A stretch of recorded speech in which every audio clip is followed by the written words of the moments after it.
Let's learn nouns with the English Corner. Hello guys, तो आज के वीडियो में हम पढ़ेंगे the usages of nouns as different components of a sentence, यानी सब्जेक्ट एंड ऑब्जेक्ट। बट उससे पहले अगर आपने पार्ट 1 नहीं देखा जिसमें मैंने नाउन्स के सारे टाइप्स के बारे में डिस्कस किया है, तो प्लीज़ डिस्क्रिप्शन में लिंक में जाइए और पार्ट 1 देख लेना। तो आइए देखते हैं ये होते क्या है। Nouns used as a subject in a sentence means when a noun is used as a subject, it mostly appears at the beginning of a sentence. We can identify it by asking the question who. मतलब जब एक noun को एक subject के हिसाब से हम use करते हैं तो ये मोस्टली एक सेंटेंस के बिगिनिंग पार्ट में, मतलब पहले अपेयर करता है। और सबसे इजी वे है इसको आइडेंटिफाई करने का कि आप क्वेश्चन पूछ सकते हैं हु, मतलब कौन। उस क्वेश्चन का आंसर जिस भी सेंटेंस में होगा आप उसको समझ लेना कि ये सब्जेक्ट है नाउन में। For example, Rama cooks very well. Who cooks very well? Rama cooks very well. तो इसमें हो गई हमारी subject Rama. The cop caught the thief. Who caught the thief? The cop. तो इसमें भी हमें हु का आंसर मिल रहा है, तो जो आंसर है वही है हमारा subject. Nouns used as an object in a sentence. When a noun is used as an object, it appears in the latter part of a sentence. We can identify it by asking the question what. इसका मतलब ये होता है जब किसी sentence में जो object होता है, मतलब जो नाउन यूज़ किया जाता है एक ऑब्जेक्ट के हिसाब से, तो वो बिगनिंग पार्ट में नहीं बल्कि लेटर पार्ट में आता है। और हम इसे कैसे आइडेंटिफाई करेंगे? By asking the question what, यानी क्या। ये क्वेश्चन का आंसर हमें मिल रहा है तो हम समझ जाएंगे कि ये है हमारा ऑब्जेक्ट सेंटेंस में। एग्जाम्पल्स ले लेते हैं। He bought a pen. What did he bring? what did he buy?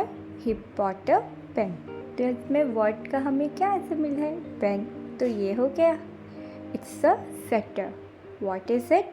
It's a sweater. तो इसमें भी हमें what का आंसर मिल रहा है, तो ये भी हमारा एक एग्जाम्पल हो गया। आइए जानते हैं अब nouns used as a direct object in a sentence. We can identify a noun used as a direct object by asking the question what. हम कैसे पता लगा सकते हैं कि ये एक डायरेक्ट ऑब्जेक्ट है? By asking the question what. Let's see some examples. The cake looks delicious. What looks delicious? The cake. तो हमें what का आंसर मिल गया। Lisa wants some money. What does Lisa want? Some money. तो हमें इसमें भी what का answer मिल गया, यानी इसमें जो केक एंड मनी है ये है हमारे डायरेक्ट ऑब्जेक्ट। तो अभी हम पढ़ते हैं indirect object. Nouns used as an indirect object in a sentence. You can ask the question for whom to identify a noun used as an indirect object. जिस भी सेंटेंस में फॉर हुम जो क्वेश्चन है उसका आंसर आपको मिल पाएगा, आप समझ जाना कि वो है इनडायरेक्ट ऑब्जेक्ट। सेंटेंस में हम इसी तरह इनडायरेक्ट ऑब्जेक्ट ढूंढ सकते हैं। आइए एग्जाम्पल से जानते हैं। Basu wrote a letter to Meena. Basu wrote a letter to Meena. For whom did Basu write a letter? To Meena. तो हमें फॉर हुम का आंसर इसमें मिल जाता है। तो इसी तरह हमें यहाँ पे इनडायरेक्ट ऑब्जेक्ट भी मिल गया। Nikki bought a gift for her mother. For whom? For her mother. तो हमें इसमें भी मिल गया। Nouns used as a complement. When a noun is used to modify another noun, it acts as a complement. जब एक noun किसी दूसरे नाउन को मॉडिफाई या फिर डिस्क्राइब किया जाता है तो ये एक कॉम्प्लीमेंट बन जाता है। It acts as a complement.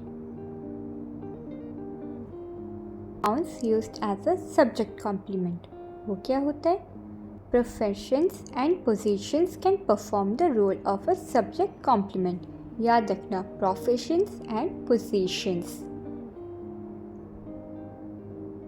आप किसी भी, जैसे कि आप डॉक्टर, इंजीनियर, ये सब प्रोफेशन हो गया. एंड पोजीशन में हम देख सकते हैं like prime minister and etcetera.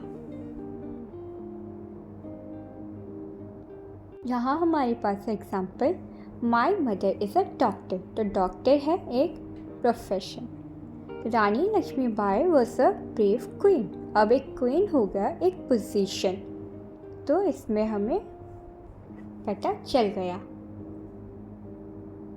अब जानते हैं nouns used as an object complement. Nouns that follow the modified nouns are called object complement. Names, professions, and positions can perform the role of an object complement. यानी nouns जो modified nouns होते हैं, उनको जो noun follow करते हैं उन्हें कहा जाता है object complement.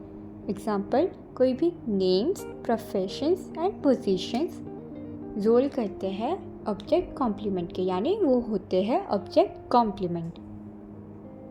यहाँ पर हमारे पास एग्जाम्पल है, their daughter's name is Leena.